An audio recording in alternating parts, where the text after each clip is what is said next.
2020-21ನೇ ಸಾಲಿನ ಪ್ರಥಮ PUC ವಿಭಾಗದ ಎಲ್ಲ ಆತ್ಮೀಯ ವಿದ್ಯಾರ್ಥಿಗಳಿಗೆ ಇತಿಹಾಸ ವಿಷಯದ ಈ ಆನ್ಲೈನ್ ತರಗತಿಗೆ ಆತ್ಮೀಯವಾದಂಥ ಸ್ವಾಗತ. ವಿದ್ಯಾರ್ಥಿಗಳೇ, ಕಳೆದ ಆನ್ಲೈನ್ ತರಗತಿಗಳಲ್ಲಿ ನಾವು ನಿಮ್ಮ ಪ್ರಥಮ PUCಯ ಪಠ್ಯದಲ್ಲಿರುವಂತೆ ವಾರ್ಷಿಕ ಪರೀಕ್ಷೆಯ ದೃಷ್ಟಿಯಿಂದ 10 ಅಂಕಕ್ಕೆ ಸಂಬಂಧಪಟ್ಟಂತ ಒಂದು ಪ್ರಶ್ನೆಯ ಬಗ್ಗೆ, ಅದು ನಕಾಶೆ ಕಾರ್ಯದ ಬಗ್ಗೆ ನಾವು ಚರ್ಚೆಯನ್ನು ಮಾಡಿದ್ವಿ. ಆ ನಕಾಶೆ ಕಾರ್ಯದಲ್ಲಿ ಬರುವಂತಹ 20 ಸ್ಥಳಗಳನ್ನ ಅತ್ಯಂತ ಸುಲಭವಾಗಿ ಯಾವ ರೀತಿಯಾಗಿ ನೆನಪಿಟ್ಟುಕೊಳ್ಳಬಹುದು ಅನ್ನೋದ್ರ ಬಗ್ಗೆ ನಾವು ಕಳೆದ ಆನ್ಲೈನ್ ತರಗತಿಗಳಲ್ಲಿ ಅಭ್ಯಾಸ ಮಾಡಿದ್ವಿ.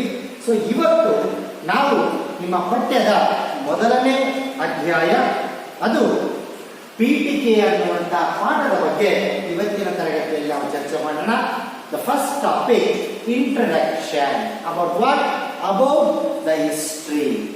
ಇಂಟ್ರಡಕ್ಷನ್ ಮೀನ್ಸ್ ಪೀಠಿಕೆ ಅಂತ ಕರಿತೀವಿ. ಯಾವುದ್ರ ಬಗ್ಗೆ ಇರುವಂತ ಪೀಠಿಕೆ? ಇದು ಇತಿಹಾಸದ ಬಗ್ಗೆ ಇರುವಂತ ಪೀಠಿಕೆ. ಹಾಗಾದ್ರೆ ವಿದ್ಯಾರ್ಥಿಗಳೇ, ನಾನು ಈಗ ತಾನೇ ಹೇಳ್ತಾ ಇದ್ದೆ, ಯಾವುದಕ್ಕೆ ಸಂಬಂಧಪಟ್ಟಂತ ಅಧ್ಯಾಯ ಇದು?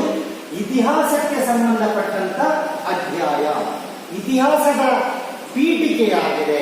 ಈ ಟಾಪಿಕ್ ನಲ್ಲಿ ನಾವು the meaning of history, the definitions of history and what are the importance of study of history. ಅಂದ್ರೆ ಈ ಪೀಠಿಕೆ ಅನ್ನುವಂತ ಪಾಠದಲ್ಲಿ ಯಾವುದಾದ್ರ ಬಗ್ಗೆ ನಾವು ಅಭ್ಯಾಸ ಮಾಡ್ತಾ ಇದ್ದೀವಿ ಅಂದ್ರೆ ಇತಿಹಾಸದ ಅರ್ಥ, ಇತಿಹಾಸದ ವ್ಯಾಖ್ಯಾನಗಳು, ಮತ್ತೊಂದು ಇತಿಹಾಸ ಅಧ್ಯಯನದ ಮಹತ್ವದ ಬಗ್ಗೆ ನಾವು ಈ ಒಂದು ಅಧ್ಯಾಯದಲ್ಲಿ ಚರ್ಚೆ ಮಾಡ್ತಾ ಇದ್ದೀವಿ ಅಂತ ಹೇಳ್ತಾ, ಸೊ ಇವತ್ತಿನ ಈ ಆನ್ಲೈನ್ ತರಗತಿಯನ್ನ ಪ್ರಾರಂಭ ಮಾಡೋಣ. ಹಾಗಾದ್ರೆ ಮೊದಲಿಗೆ ನಾವು ಯಾವುದ್ರ ಬಗ್ಗೆ ಅಭ್ಯಾಸ ಮಾಡಿದ್ರೆ, what is the meaning of history? ಇತಿಹಾಸದ ಅರ್ಥ ಏನು? ಬಹುಶಃ ನಿಮ್ಗೆಲ್ಲರಿಗೂ ಕೂಡ ಗೊತ್ತಿರಬಹುದು, ಇತಿಹಾಸ ಮನುಷ್ಯನ ಜೀವನಕ್ಕೆ ಎಷ್ಟೊಂದು ಅವಶ್ಯಕ ಅನ್ನೋದು ತಮ್ಮೆಲ್ಲರಿಗೂ ಕೂಡ ಗೊತ್ತಿರುವಂತದ್ದು. ಹಾಗಾಗಿ ಇತಿಹಾಸವನ್ನು ನಾವು ಏನಂತ ಕರಿತಾ ಇದ್ದೀವಿ ಅಂದ್ರೆ, ಮಾನವನ ಜ್ಞಾನದ ಶಾಖೆಗಳಲ್ಲಿ ಅತ್ಯಂತ ಶ್ರೇಷ್ಠವಾದಂತಹ ಶಾಖೆಗಳಲ್ಲಿ ಒಂದು ಯಾವುದು ಅಂದ್ರೆ ಅದು ಇತಿಹಾಸ ಅಂತೇಳಿ ಗುರುತಿಸಲ್ಪಡುತ್ತೆ. ಯಾಕಂದ್ರೆ ಗತಕಾಲದಲ್ಲಿ ಆಗಿರುವಂತಹ ಪ್ರತಿಯೊಂದು ವಿಷಯಗಳು ಕೂಡ ಈ ಇತಿಹಾಸದಲ್ಲಿ ಸೇರ್ಪಡೆ ಆಗ್ತಾ ಹೋಗ್ತವೆ. ಹಾಗಾದ್ರೆ ಅಂಥ ಒಂದು ಇತಿಹಾಸಕ್ಕೆ ಅರ್ಥ ಏನು, ಮೂಲ ಅರ್ಥ ಏನು ಅನ್ನೋದನ್ನ ನಾವು ನೋಡೋಣ. ಈ ಇತಿಹಾಸ ಅನ್ನುವಂತ ಪದ ಇಂಗ್ಲಿಷ್ನ ಹಿಸ್ಟರಿ, ಇಂಗ್ಲಿಶಿನ ಹಿಸ್ಟರಿ, ಆಂಗ್ಲ ಪದವಾದಂತ ಹಿಸ್ಟರಿ, ಗ್ರೀಕ್ ಪದವಾದಂತ ಹಿಸ್ಟೋರಿಯಾ. ಆಂಗ್ಲ ಪದವಾದಂತ ಹಿಸ್ಟರಿ, ಗ್ರೀಕ್ ಪದವಾದಂತ ಹಿಸ್ಟೋರಿಯಾ ಅನ್ನುವಂತ ಪದದಿಂದ ಬಂದಿದೆ. ಹಾಗಾದ್ರೆ ಹಿಸ್ಟೋರಿಯಾ ಅಂದ್ರೆ ಏನು? ಹಿಸ್ಟೋರಿಯಾ ಅಂದ್ರೆ ಇನ್ವೆಸ್ಟಿಗೇಷನ್. ಹಿಸ್ಟೋರಿಯಾ ಮೀನ್ಸ್ ಇನ್ವೆಸ್ಟಿಗೇಷನ್ ಅಂದ್ರೆ ವಿಚಾರಣೆ ಅಥವಾ ತನಿಖೆ ಅಂತ ನಾವು ಹೇಳ್ತೀವಿ. ಅಂದ್ರೆ history means investigation or research. ಅಂದ್ರೆ ನಾವು ಇಲ್ಲಿ ಇತಿಹಾಸ ಅಂದ್ರೆ ಏನು ಅಂದ್ರೆ, ಇತಿಹಾಸ ಎಂಬ ಪದವು ಆಂಗ್ಲ ಭಾಷೆಯ ಹಿಸ್ಟರಿಯ ಪದವಾಗಿದ್ದು, ಆಂಗ್ಲ ಭಾಷೆಯ ಹಿಸ್ಟರಿ ಪದವು ಗ್ರೀಕ್ ಭಾಷೆಯ ಹಿಸ್ಟೋರಿಯಾ ಎಂಬ ಪದದಿಂದ ಬಂದಿದ್ದು, ಹಿಸ್ಟೋರಿಯಾ ಎಂದರೆ ವಿಚಾರಣೆ ಅಥವಾ ತನಿಖೆ ಎಂದರ್ಥ. ಹಾಗಾದ್ರೆ ಇತಿಹಾಸ ಅಂದ್ರೆ ಏನು? ವಿಚಾರಣೆ ಅಥವಾ ತನಿಖೆ ಎಂದರ್ಥ ಅಂತೇಳಿ ನಾವು ಹೇಳಬಹುದು. ಇನ್ನು ನಮ್ಮ ವಿಚಾರಕ್ಕೆ ಬಂದಾಗ ಇತಿಹಾಸ ಅನ್ನೋದು ಸಂಸ್ಕೃತ ಪದವಾಗಿದ್ದು, ಇತಿ ಪ್ಲಸ್ ಅ ಪ್ಲಸ್ ಆಸ್, ಇತಿ ಪ್ಲಸ್ ಅ ಪ್ಲಸ್ ಆಸ್ ಅಂದ್ರೆ ಏನು? ಖಚಿತವಾಗಿ ಘಟಿಸಿದ ಘಟನೆಗಳೇ ಇತಿಹಾಸ. ಖಚಿತವಾಗಿ ಘಟಿಸಿದ ಘಟನೆಗಳನ್ನ ಓದುವಂತದ್ದನ್ನೇ ನಾವು ಇತಿಹಾಸ ಅಂತೇಳಿ ಕರೀತೀವಿ. ಹಾಗಾದ್ರೆ ಇಂಥ ಒಂದು ಇತಿಹಾಸವನ್ನ ಸೃಷ್ಟಿ ಮಾಡಿದಂತ ವ್ಯಕ್ತಿ ಯಾರು? ಇತಿಹಾಸದ ಅರಿವನ್ನ ಜಗತ್ತಿಗೆ ಕೊಟ್ಟಂತ ವ್ಯಕ್ತಿ ಯಾರು ಅಂದ್ರೆ ಅದು ಹೆರೋಡೋಟಸ್. ಹಾಗಾಗಿ ಹೆರೋಡೋಟಸ್ ನಾವು ಇತಿಹಾಸ ಶಾಸ್ತ್ರದ ಪಿತಾಮಹ ಅಂತಲೂ ಕೂಡ ಏನ್ ಮಾಡ್ತಾ ಇದ್ದೀವಿ, ಕರೀತಾ ಇದ್ದೀವಿ. ವಿದ್ಯಾರ್ಥಿಗಳೇ, ನಾನು ಮತ್ತೊಮ್ಮೆ ನಿಮಗೆ ಅರ್ಥವನ್ನ ಹೇಳ್ತಾ ಇದ್ದೀನಿ. ಇತಿಹಾಸ ಎಂಬ ಆಂಗ್ಲ ಪದವಾದ ಹಿಸ್ಟ್ರಿ ಎಂಬ ಪದವು ಗ್ರೀಕ್ ಭಾಷೆಯ ಹಿಸ್ಟೋರಿಯಾ ಎಂಬ ಪದದಿಂದ ಬಂದಿದ್ದು, ಹಿಸ್ಟೋರಿಯಾ ಎಂದರೆ ವಿಚಾರಣೆ ಅಥವಾ ತನಿಖೆ ಎಂದರ್ಥ. ಈ ಪದದ ಮೂಲ ಅರ್ಥವನ್ನು ನಾವು ಹುಡುಕ್ತಾ ಹೋದರೆ, ಇದರ ಅರ್ಥವನ್ನು ನಾವು ಹುಡುಕ್ತಾ ಹೋದರೆ, ಯಾವುದು ವಿಚಾರಣೆಗೆ ಒಳಪಡುತ್ತೋ, ಯಾವುದು ತನಿಖೆಗೆ ಒಳಪಡುತ್ತೋ ಅದನ್ನ ನಾವು ಇತಿಹಾಸ ಅಂತ ಕರಿತೀವಿ. ಹಾಗೆ ಇತಿಹಾಸ ಅನ್ನುವಂತಹ ಕನ್ನಡದ ಸಂಸ್ಕೃತ ಭಾಷೆ ಇತಿ ಪ್ಲಸ್ ಅ ಪ್ಲಸ್ ಆಸ್ ಅನ್ನುವಂಥದ್ದು ಇಲ್ಲಿ ಖಚಿತವಾಗಿ ಘಟಿಸಿದ ಘಟನೆಗಳ ಬಗ್ಗೆ ತಿಳಿಸುವಂತದ್ದನ್ನ ಇತಿಹಾಸ ಅಂತೇಳಿ ಏನ್ ಮಾಡ್ತೀವಿ, ನಾವು ಕರೀತಾ ಹೋಗ್ತೀವಿ. ಇದು ಇತಿಹಾಸ ಪದದ ಅರ್ಥ. ಆದ್ರೆ ಮತ್ತೊಂದು ವಿಚಾರಕ್ಕೆ ನಾವು ಹೋಗೋದಾದ್ರೆ ವ್ಯಾಖ್ಯೆಗಳು ಅಂತ ಬರುತ್ತೆ. ಯಾವುದು? ವ್ಯಾಖ್ಯೆಗಳು. ವ್ಯಾಖ್ಯೆಗಳು ಅಂದ್ರೆ ಏನು? ಇತಿಹಾಸಕ್ಕೆ ಕುರಿತಾಗಿ ಮಹಾನ್ ವ್ಯಕ್ತಿಗಳು ತಮ್ಮದೇ ಆದಂತಹ ರೀತಿಯಲ್ಲಿ ಹೇಳಿಕೆಗಳನ್ನ, ಡೆಫಿನೇಷನ್ಸ್ ಗಳನ್ನ ನೀಡ್ತಾ ಹೋಗ್ತಾ ಇದ್ದಾರೆ. ಆದ್ರೆ ಅದಕ್ಕಿಂತೂ ಮುಂಚಿತವಾಗಿ ಸಾಮಾನ್ಯವಾಗಿ ನಾವು ಇತಿಹಾಸ ಅಂದ್ರೆ ಏನು ಒಂದೇ ಸಾಲಿನಲ್ಲಿ ಹೇಳಬೇಕು ಅಂದ್ರೆ ಗತಕಾಲದ ಘಟನೆಗಳ ದಾಖಲೆ. History means it is A record of past events. History means it is A record of past events. ಅಂದ್ರೆ ಸಾಮಾನ್ಯ ಅರ್ಥದಲ್ಲಿ ನಾವು ಇತಿಹಾಸದ ಅರ್ಥವನ್ನು ಹುಡುಕ್ತಾ ಹೋದ್ರೆ ಇತಿಹಾಸವು ಗತಕಾಲದ ಘಟನೆಗಳ ದಾಖಲೆಯಾಗಿದೆ ಅಂತೇಳಿ ನಾವು ಹೇಳ್ಬೋದು. ಆದ್ರೆ ಈ ಒಂದು ಮಾತನ್ನ ಎಲ್ಲರೂ ಕೂಡ ಒಪ್ಪೋದಕ್ಕೆ ಸಾಧ್ಯ ಇಲ್ಲ. ಒಬ್ಬೊಬ್ಬರು ವಿವೇಚನೆಯಲ್ಲಿ, ಒಬ್ಬೊಬ್ಬರು ತಾವು ತಿಳಿದುಕೊಂಡಿರುವಂತಹ ಜ್ಞಾನದಲ್ಲಿ ತಮ್ಮದೇ ಆದಂತಹ ರೀತಿಯಲ್ಲಿ ಇತಿಹಾಸಕ್ಕೆ ವ್ಯಾಖ್ಯಾನಗಳನ್ನ ಏನ್ ಮಾಡ್ತಾ ಹೋದ್ರು, ಅವರು ನೀಡ್ತಾ ಹೋದ್ರು. ಸೊ ಅವುಗಳ ಬಗ್ಗೆ ನಾವು ಚರ್ಚೆ ಮಾಡ್ತಾ ಹೋಗೋಣ. The first one Herodotus. ಯಾರ ಬಗ್ಗೆ? ಹೆರೋಡೋಟಸ್ ವ್ಯಾಖ್ಯವನ್ನು ನಾವು ಮೊದಲು ತಿಳ್ಕೊಳ್ಳೋಣ. ಹಾಗಾದ್ರೆ ವ್ಯಾಖ್ಯಕ್ಕಿಂತ ಮುಂಚಿತವಾಗಿ ಹೆರೋಡೋಟಸ್ ಯಾರು? ಈತ ಒಬ್ಬ ಇತಿಹಾಸದ ಪಿತಾಮಹ ಅಂತೇಳಿ ಕರೆಸಿಕೊಂಡಿದ್ದಾನೆ. ಈತ ಗ್ರೀಕ್ ದೇಶದ ಪ್ರಸಿದ್ಧ ಇತಿಹಾಸಕಾರ. ಈತನ ಕೊಡುಗೆ ಇತಿಹಾಸ ಶಾಸ್ತ್ರಕ್ಕೆ ಮತ್ತು ಮಾನವ ಶಾಸ್ತ್ರಕ್ಕೆ ಅಪಾರವಾಗಿದೆ ಅಂತೇಳಿ ನಾವು ಹೇಳಬಹುದು. ಬಹುಶಃ ಗ್ರೀಕ್ ನಗರ ರಾಜ್ಯಗಳ ಬೆಳವಣಿಗೆಯ ಕುರಿತಾಗಿ ಈತ ಸಂಪೂರ್ಣವಾದಂತಹ ಮಾಹಿತಿಯನ್ನ ಕಲೆ ಹಾಕೋದ್ರ ಜೊತೆಗೆ ಅದನ್ನು ದಾಖಲಿಸಿ ಇಟ್ಟಂತಹ ವ್ಯಕ್ತಿಯಾಗಿದ್ದಾನೆ.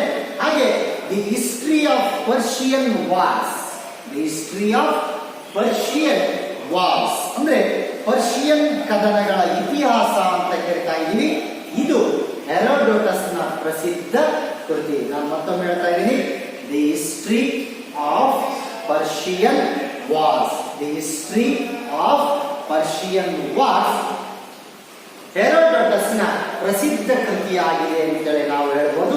ಹಾಗೆ ಈತ ಇತಿಹಾಸದ ಬಗ್ಗೆ ತನ್ನದೇ ಆದಂತಹ ವ್ಯಾಖ್ಯಾನವನ್ನ ನೀಡ್ತಾ ಇದ್ದಾನೆ. ಆ ವ್ಯಾಖ್ಯಾನ ಏನಿದೆ ಅನ್ನೋದನ್ನ ನೋಡೋಣ. ಹೆರೋಡೋಟಸ್ನ ಪ್ರಕಾರ ಮುಂದಿನ ಪೀಳಿಗೆಯು ನೆನಪಿಡಬೇಕಾದ ಮಹಾನ್ ವೀರರ ಅಥವಾ ಮಹತ್ವಪೂರ್ಣ ಘಟನೆಗಳ ದಾಖಲೆ. ಹೆರೋಡೋಟಸ್ ಏನ್ ಹೇಳ್ತಾ ಇದ್ದಾನೆ ನೋಡಿ, ಮುಂದಿನ ಪೀಳಿಗೆಯು ನೆನಪಿಡಬೇಕಾದ ಮಹಾನ್ ವೀರರ ಅಥವಾ ಮಹತ್ವಪೂರ್ಣ ಘಟನೆಗಳ ದಾಖಲೆ.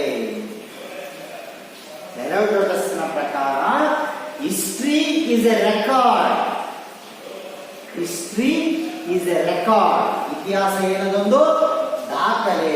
ಅದು ಎಲ್ಲಿವರೆಗೂ ಮುಂದುವರಿಬೇಕು ಅಂದ್ರೆ ಮುಂದಿನ ಪೀಳಿಗೆಯು ಕೂಡ ಅದರ ಬಗ್ಗೆ ನೆನಪಿಟ್ಟುಕೊಳ್ಳಬೇಕು. ಅದಕ್ಕಾಗಿ ಹೇಳ್ತಾ ಇದ್ದಾರೆ ಇಲ್ಲಿ, ಮುಂದಿನ ಪೀಳಿಗೆಯೂ ನೆನಪಿಡಬೇಕಾದ ಮಹಾನ್ ವೀರರ ಮತ್ತು ಮಹತ್ವಪೂರ್ಣ ಘಟನೆಗಳ ದಾಖಲೆ. ಬಹುಶಃ ಅರ್ಥ ಬಹಳ ಸಿಂಪಲ್ ಆಗಿ ತಿಳ್ಕೊಂಡ್ರೆ ವಿದ್ಯಾರ್ಥಿಗಳೇ, ಇವತ್ತಿಗೂ ಕೂಡ ನಾವು ಇತಿಹಾಸದಲ್ಲಿ ಯಾವತ್ತೋ ಸಾಮ್ರಾಜ್ಯವನ್ನ ಕಟ್ಟಿ ಸಾಮ್ರಾಜ್ಯವನ್ನ ಬೆಳೆಸಿದಂತ ಅಶೋಕ ಚಕ್ರವರ್ತಿಯ ಬಗ್ಗೆ ನಾವಿವತ್ತು ಓದ್ತಾ ಇದ್ದೀವಿ.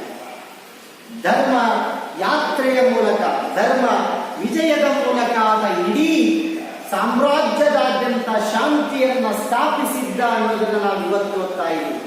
ಅಂದ್ರೆ ಯಾವತ್ತೋ ಆಗಿರುವುದಂತ ಒಬ್ಬ ಮಹಾನ್ ವ್ಯಕ್ತಿಯ ಚರಿತ್ರೆ ತಲತಲಾಂತರದ ಪೀಳಿಗೆ ನೆನಪಿಡಬೇಕಾದ್ರೆ ಆ ವ್ಯಕ್ತಿಯ ಚರಿತ್ರೆ ಏನಾಗಬೇಕು? ದಾಖಲೆ ಆಗಬೇಕು. ಅದು ದಾಖಲೆ ಆಗಿದ್ದಾಗ ಮಾತ್ರ ಅದು ಮುಂದಿನ ಪೀಳಿಗೆಗೆ ಏನಾಗುತ್ತೆ? ತಿಳ್ಕೊಳ್ಳೋದಕ್ಕೆ, ಅರ್ಥ ಮಾಡ್ಕೊಳ್ಳೋದಕ್ಕೆ, ಓದೋದಕ್ಕೆ ಏನಾಗುತ್ತೆ? ಸಾಧ್ಯ ಆಗುತ್ತೆ. ಆ ದಾಖಲಿಸುವಂತ ಕಾರ್ಯ ಮಾಡೋದು ಯಾವುದು ಅಂದ್ರೆ ಅದು ಇತಿಹಾಸ. ಇತಿಹಾಸ ಇದೇ ಕೆಲಸವನ್ನ ಮಾಡುತ್ತೆ. ಮಹಾನ್ ವೀರರ ಮಹತ್ವಪೂರ್ಣ ಘಟನೆಗಳನ್ನ ಏನ್ ಮಾಡುತ್ತೆ? ಅದು ದಾಖಲಿಸಿರುತ್ತೆ. ಆ ದಾಖಲಿಸಿ ಇಟ್ಟಿದ್ದರಿಂದಾಗಿನೇ ಆ ವೀರರ ಮಹತ್ವಪೂರ್ಣ ಘಟನೆಗಳ ಬಗ್ಗೆ ತಲತಲಾಂತರದ ಪೀಳಿಗೆಯವರು ಏನ್ ಮಾಡ್ತಾ ಹೋಗ್ತಾರೆ? ತಿಳ್ಕೊಳ್ತಾ ಹೋಗ್ತಾರೆ, ಅರ್ಥ ಮಾಡ್ಕೊಳ್ತಾ ಹೋಗ್ತಾರೆ, ಅದರಿಂದ ಪ್ರೇರಿತರಾಗ್ತಾ ಹೋಗ್ತಾರೆ ಅಂತೇಳಿ ನಾವು ಹೇಳ್ಬೋದು. ಅಂತ ಮಹತ್ವಪೂರ್ಣವಾದಂತ ವ್ಯಾಖ್ಯಾನವನ್ನ ಕೊಟ್ಟಿದ್ಯಾರು? ಹೆರೋಡೋಟಸ್ ಅಂತೇಳಿ ನಾವು ಹೇಳ್ಬೋದು. ಇಲ್ಲಿ ಎರಡನೇದಾಗಿ ಸಂತ್ ಅಗಸ್ಟೈನ್ ಅಂತ ಬರ್ತಾರೆ. ಸಂತ್ ಅಗಸ್ಟೈನ್ ಈತ ಒಬ್ಬ ಕ್ರಿಶ್ಚಿಯನ್ ಸಂತ ಮತ್ತು ಚಿಂತಕ. ಈತ ಮಧ್ಯಕಾಲದ ಚರ್ಚಿನಲ್ಲಿರುವಂತಹ ಒಬ್ಬ ಶ್ರೇಷ್ಠ ಇತಿಹಾಸಕಾರನಾಗಿದ್ದು ಈತನ ಒಂದು ಕೃತಿ ಇದೆ, ದ ಸಿಟಿ ಆಫ್ ಗಾಡ್ ಅಂತ ಕರೀತಾರೆ. ದ ಸಿಟಿ ಆಫ್ ಗಾಡ್ ಈತನ ಪ್ರಸಿದ್ಧ ಕೃತಿ ಯಾವುದು? ಸಂತ್ ಅಗಸ್ಟೈನ್ ನ ಪ್ರಸಿದ್ಧ ಕೃತಿ ಯಾವುದು? The city of god.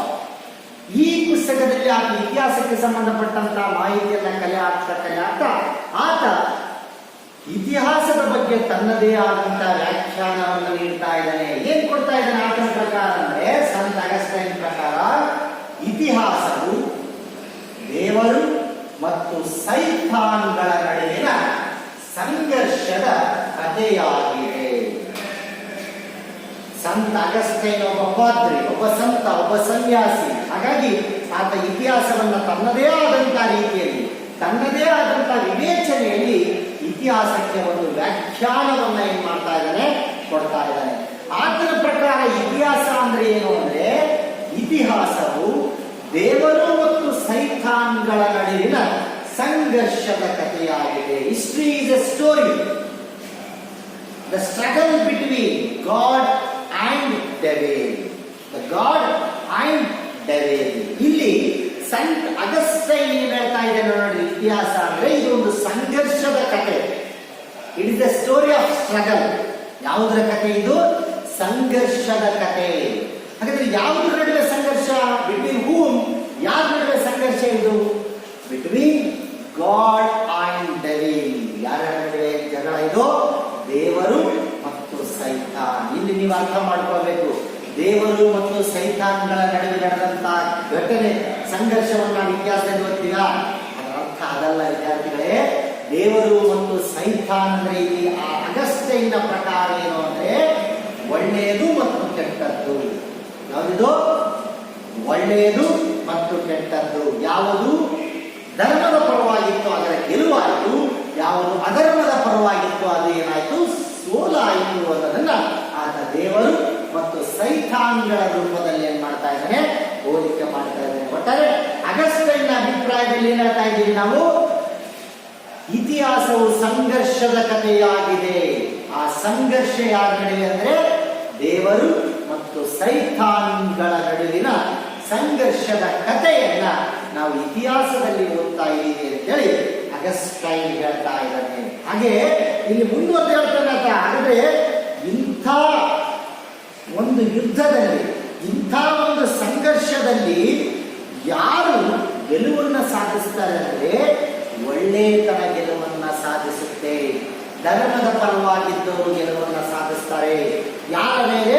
ಕೆಟ್ಟದ್ದರ ಮೇಲೆ, ಅಧರ್ಮದ ಮೇಲೆ ಗೆಲುವನ್ನ ಸಾಧಿಸಿ ಇತಿಹಾಸವನ್ನ ಸೃಷ್ಟಿ ಮಾಡ್ತಾರೆ ಅನ್ನುವಂಥದ್ದು ಸಂತ್ ಅಗಸ್ಟೈನ್ನ ಅಭಿಪ್ರಾಯ ಆಗಿದೆ. ಹಾಗೆ ಮತ್ತೊಬ್ಬ ವ್ಯಕ್ತಿ ಕಾರ್ಲ್ ಮಾರ್ಕ್ಸ್ ಅಂತ ಹೇಳ್ತೀವಿ ನಾವು. ಈ ಕಾರ್ಲ್ ಮಾರ್ಕ್ಸ್ ಕೂಡ ಇತಿಹಾಸದ ತನ್ನದೇ ಆದಂತ ವ್ಯಾಖ್ಯಾನವನ್ನ ಕೊಡ್ತಾ ಇದ್ದಾನೆ. ಈತ ಒಬ್ಬ ಶ್ರೇಷ್ಠ ಜರ್ಮನಿಯ ತತ್ವಜ್ಞಾನಿ, ಅರ್ಥಶಾಸ್ತ್ರಜ್ಞ, ಸಮಾಜಶಾಸ್ತ್ರಜ್ಞ, ಇತಿಹಾಸಕಾರ, ಪತ್ರಕರ್ತ, ಒಂದು ರೀತಿಯ ಎಲ್ಲಾ ಗುಣಗಳನ್ನ, ಎಲ್ಲಾ ಜಾಣತನವನ್ನು ಹೊಂದಿದಂತ ವ್ಯಕ್ತಿ ಈತ ಆಗಿದ್ದ.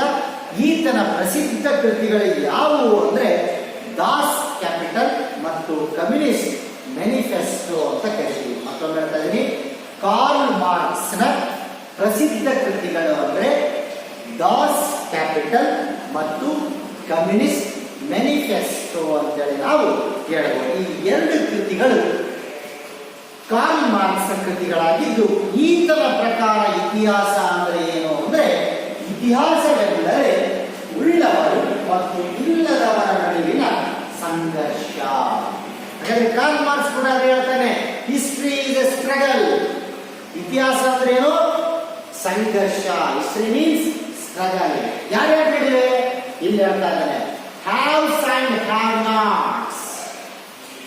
ಹ್ಯಾವ್ಸ್ ಅಂಡ್ ಹ್ಯಾವ್ ನಾಟ್ಸ್ ಅಂದ್ರೆ ಇಲ್ಲಿ ಅರ್ಥೇನು? ಕಾರ್ಲ್ ಮಾರ್ಕ್ಸ್ ನ ಪ್ರಕಾರ ಉಳ್ಳವರು ಮತ್ತು ಉಳ್ಳದವರ ನಡುವೆ ನಡೆದ ಸಂಘರ್ಷವನ್ನು ನಾವೇನು ಕರಿತಾ ಇದ್ವಿ? ಕಾರ್ಲ್ ಮಾರ್ಕ್ಸ್ ನ ಪ್ರಕಾರ ಇತಿಹಾಸ ಅಂತ ಕರಿತೀವಿ. ಯಾಕಂದ್ರೆ ಆತ ಅರ್ಥಶಾಸ್ತ್ರಜ್ಞ. ಹಾಗಾಗಿ ತನ್ನ ವಿವೇಚನೆಯಲ್ಲಿ ಇತಿಹಾಸಕ್ಕೊಂದು ವ್ಯಾಖ್ಯಾನ ಕೊಟ್ಟ. ತನ್ನ ವಿವೇಚನೆ ಅಂದ್ರೆ ಏನು ನೋಡಿ, ಸಂತ ಅಗಸ್ಟೈನ್ ಒಬ್ಬ ಪಾದ್ರಿ, ಒಬ್ಬ ಸನ್ಯಾಸಿ. ಹಾಗಾಗಿ ಆತ ದೇವರು ಮತ್ತು ಸೈತಾನ. ಈತೊಬ್ಬ ಅರ್ಥಶಾಸ್ತ್ರಜ್ಞ. ಅರ್ಥಶಾಸ್ತ್ರಜ್ಞ ಅಂದ್ರೆ ಆತ ಏನ್ ಬೇಕು? ಹಣ. ಹಣಕ್ಕಾಗಿ ಈತ ಏನ್ ಬಳಸಿದಲ್ಲಿ ಉಳ್ಳವರು ಮತ್ತು ಇಲ್ಲದವರು, haves and have not. History is A struggle between haves and have knots. ಅಂದ್ರೆ ಇತಿಹಾಸ ಎಂದರೆ ಸಂಘರ್ಷ. ಅದು ಯಾರ ನಡುವೆ? ಉಳ್ಳವರು ಮತ್ತು ಇಲ್ಲದವರ ನಡುವೆ ನಡೆಯುವಂತಹ ಸಂಘರ್ಷ ಅಂತೇಳಿ ಯಾರು ಹೇಳಿಕೊಡ್ತಾ ಇದ್ದಾರೆ ನಮಗೆ? ಕಾರ್ಲ್ ಮಾರ್ಕ್ಸ್ ತಿಳಿಸ್ತಾ ಇದ್ದಾನೆ. ಹಾಗೆ ಮತ್ತೊಬ್ಬ ಇತಿಹಾಸಕಾರ ಯಾರಪ್ಪ ಅಂದ್ರೆ ಅರ್ನಾಲ್ಡ್ ಟಯಾನ್ಬಿ. ಅರ್ನಾಲ್ಡ್ ಟಯಾನ್ಬಿ ಈತನು ಕೂಡ ಬ್ರಿಟಿಷ್ ಇತಿಹಾಸಕಾರನಾಗಿದ್ದು, ಈತ ಅನೇಕ ಇತಿಹಾಸಕ್ಕೆ ಸಂಬಂಧಪಟ್ಟಂತ ಪ್ರಾಧ್ಯಾಪಕನಾಗಿ ಲಂಡನ್ ವಿಶ್ವವಿದ್ಯಾನಿಲಯದಲ್ಲಿ ಕಾರ್ಯವನ್ನು ನಿರ್ವಹಿಸ್ತಾ ಇದ್ದಾನೆ. ಹಾಗೆ ಈತನ ಕೃತಿ ದ ಸ್ಟಡಿ ಆಫ್ ಹಿಸ್ಟ್ರಿ. ಯಾವುದು? Arnold Toynbee. The study of history ಅನ್ನುವಂತ ಕೃತಿಯನ್ನ ಈತ ಬರೆದ. ಸೊ ಬಹುಶಃ ಇದು ಜಗತ್ತಿನ 26 ನಾಗರಿಕತೆಗಳನ್ನು ಅಧ್ಯಯನ ಮಾಡಿದಂತ ಕೀರ್ತಿ ಅರ್ನಾಲ್ಡ್ ಟಯಾನ್ಬಿ ಸಲ್ಲುತ್ತೆ. ಜಗತ್ತಿನ 26 ನಾಗರಿಕತೆಗಳ ಬಗ್ಗೆ ಅಧ್ಯಯನ ಮಾಡಿದಂತ ಕೀರ್ತಿ ಅರ್ನಾಲ್ಡ್ ಟಯಾನ್ಬಿಗೆ ಸಲ್ತಾ ಇದೆ. ಹಾಗಾಗಿ ಈತ ತನ್ನ ಪ್ರಕಾರದಲ್ಲಿ ಇತಿಹಾಸಕ್ಕೆ ಒಂದು ವ್ಯಾಖ್ಯಾನವನ್ನು ಕೊಟ್ಟ. ಅದೇನೆಂದ್ರೆ ಇತಿಹಾಸವು ನಾಗರಿಕತೆಗಳ 7 ಬೀಳಿನ ಕತೆ. ಇತಿಹಾಸವು ನಾಗರಿಕತೆಗಳ 7 ಬೀಳಿನ ಕತೆ ಅಂದ್ರೆ ಏನು? History means the story about rise and fall of civilisation ಅಂತ ಹೇಳ್ತಾರೆ. History is a story about rise and fall of civilisation ಅಂದ್ರೆ ನಾಗರಿಕತೆಗಳ 7 ಬೀಳಿನ ಕತೆ ಇತಿಹಾಸ ಅನ್ನುವಂಥದ್ದು ಯಾರ ಅಭಿಪ್ರಾಯ? Arnold Toynbee. ಈತ ನಾಗರಿಕತೆಗಳನ್ನು ಯಾಕೆ ಬಳಸಿಕೊಂಡ ಅಂದ್ರೆ ಮನುಷ್ಯನ ಆರಂಭಿಕ ಜೀವನದಿಂದ ಹಿಡಿದು ಅಲೆಮಾರಿ ಮಾನವನಿಂದ ಹಿಡಿದು ಇವತ್ತಿನ ಸುಧಾರಿತ ಮಾನವನವರೆಗೂ ಕೂಡ ಅನೇಕ ಘಟ್ಟಗಳನ್ನ ದಾಟಿ ಮನುಷ್ಯ ಇವತ್ತು ಬೆಳೆದು ನಿಂತಿದ್ದಾನೆ. ಆ ಎಲ್ಲ ಬೆಳವಣಿಗೆಯ ನಡುವೆ ಅನೇಕ ಕಡೆ ಆತ ಬೆಳೆದೂ ಇದ್ದಾನೆ, ಅನೇಕ ಕಡೆ ಆತ ಬಿದ್ದೂ ಇದ್ದಾನೆ. ರೈಸ್ ಅಂಡ್ ಫಾಲ್, ಏಳಿಗೆನೂ ಆಗಿದೆ, ಅವನತಿನೂ ಆಗಿದೆ. ಹಾಗಾಗಿ ಆ ಮಾನವನ ಜೀವನ ಚರಿತ್ರೆ ಎಲ್ಲ 7 ಮತ್ತು ಬೀಳಿನ ಕಥೆಯನ್ನ ತಿಳಿಸುವಂತದ್ದನ್ನ ಏನಂತ ಕರೀತಾ ಇದ್ದಾರೆ? ಇತಿಹಾಸ ಅಂತ ಕರೀತಾ ಇದ್ದಾರೆ. ಹಾಗೆ ಮತ್ತೊಬ್ಬ ಭಾರತದ ಪ್ರಪ್ರಥಮ ಪ್ರಧಾನಿಯಾದಂತಹ ಜವಾಹರ್ಲಾಲ್ ನೆಹರು ಭಾರತದ ಪ್ರಪ್ರಥಮ ಪ್ರಧಾನಮಂತ್ರಿಯಾದಂತಹ ಇವರು ಭಾರತದ ಇತಿಹಾಸದ ಬಗ್ಗೆ, ಜಗತ್ತಿನ ಇತಿಹಾಸದ ಬಗ್ಗೆ ಅತೀ ಅತೀವವಾದಂತಹ ಆಸಕ್ತಿಯನ್ನ ಹೊಂದಿದವರಾಗಿದ್ದರು. ಹಾಗಾಗಿ ಇವರು ಪ್ರಮುಖ 2 ಕೃತಿಗಳನ್ನು ಬರೀತಾ ಇದ್ದಾರೆ. Discovery of India, discovery of India, ಮತ್ತೊಂದು the glimpses of the world history, the glimpses of world history. ಇವು 2 ಜವಾಹರಲಾಲ್ ನೆಹರು ರವರ ಕೃತಿಗಳು. ಇವರ ಪ್ರಕಾರ ಇತಿಹಾಸ ಅಂದ್ರೆ ಏನು ಅಂದ್ರೆ, ಇಲ್ಲಿ ಹೇಳ್ತಾ ಇದ್ದಾರೆ ಅವರು, ಅನಾಗರಿಕತೆಯಿಂದ ನಾಗರಿಕತೆಯೆಡೆಗೆ ಸಾಗಿದ ಮಾನವನ ಕಥೆ ಇತಿಹಾಸ. ಇವರು ಕೂಡ ಇಟ್ ಇಸ್ ಸ್ಟೋರಿ ಅಂತ ಹೇಳ್ತಾರೆ. ಇವರು ಕೂಡ ಇತಿಹಾಸ ಅಂದ್ರೆ ಕಥೆ ಅಂತ ಹೇಳ್ತಾ ಇದ್ದಾರೆ. ಯಾವುದರಿಂದ? History is a story about uncivilised to civilised man. ಅಂದ್ರೆ ಇತಿಹಾಸ ಅಂದ್ರೆ ಒಂದು ಕಥೆ. ಯಾವ ಕಥೆ ಇದು? ಅನಾಗರಿಕರಿಂದ ನಾಗರಿಕತೆಯೆಡೆಗೆ ಸಾಗಿದ ಮಾನವನ ಕಥೆ. ನೋಡ್ರಿ, ಆಗ್ತಾನೆ ಈಗ ತಾನೇ ಹೇಳಿದೆ ನಾನು, ಅನಾದಿ ಕಾಲದ ಅನಾಗರಿಕನಾದಂತ ಮನುಷ್ಯ ಇವತ್ತು ನಾಗರಿಕ ಆಗಿದ್ದಾನೆ ಅಂತ ಅನ್ಕೊಂಡಿದ್ವಿ. ಆ ಅನಾಗರಿಕರಿಂದ ನಾಗರಿಕ ಆಗುವಂತಹ ಸಮಯದಲ್ಲಿ ಅವನ ಚರಿತ್ರೆಯನ್ನ ಕಥೆಯ ರೂಪದಲ್ಲಿ ಹೇಳುವಂಥದ್ದು ಯಾವುದು? ಇತಿಹಾಸ ಅಂತೇಳಿ ಯಾರು ಹೇಳ್ತಾ ಇದ್ದಾರೆ ನಮಗೆ? ಜವಾಹರಲಾಲ್ ನೆಹರೂರವರು ತಿಳಿಸ್ತಾ ಇದ್ದಾರೆ. ಹಾಗೆ ಮತ್ತೊಬ್ಬರ ಬಗ್ಗೆ ನಾನು ಹೇಳಬೇಕು, ಜೆ.ಬಿ. ಬ್ಯೂರಿ. ಜೆ.ಬಿ. ಬ್ಯೂರಿ, ಜೆ.ಬಿ. ಬ್ಯೂರಿ ಅವರು ಕೂಡ ಇತಿಹಾಸದ ಬಗ್ಗೆ ತಮ್ಮದೇ ಆದಂತಹ ಅಭಿಪ್ರಾಯವನ್ನು ವ್ಯಕ್ತಪಡಿಸ್ತಾ ಇದ್ದಾರೆ. ಅವರ ಪ್ರಕಾರ ಇತಿಹಾಸವು ಒಂದು ವಿಜ್ಞಾನ, ಹೆಚ್ಚೂ ಅಲ್ಲ ಕಡಿಮೆಯೂ ಅಲ್ಲ. ಇತಿಹಾಸ ಒಂದು ವಿಜ್ಞಾನ, ಹೆಚ್ಚು ಅಲ್ಲ ಕಡಿಮೆಯೂ ಅಲ್ಲ. ಇದು ಯಾರ ಪ್ರಕಾರ? ಜೆ.ಬಿ. ಬ್ಯೂರಿ ಅವರ ಪ್ರಕಾರ. ಇವರು ಒಬ್ಬ ಇತಿಹಾಸಕಾರ ಮತ್ತು ಐರಿಷ್ನ ಇತಿಹಾಸಕಾರ ಮತ್ತು ವಿದ್ವಾಂಸ.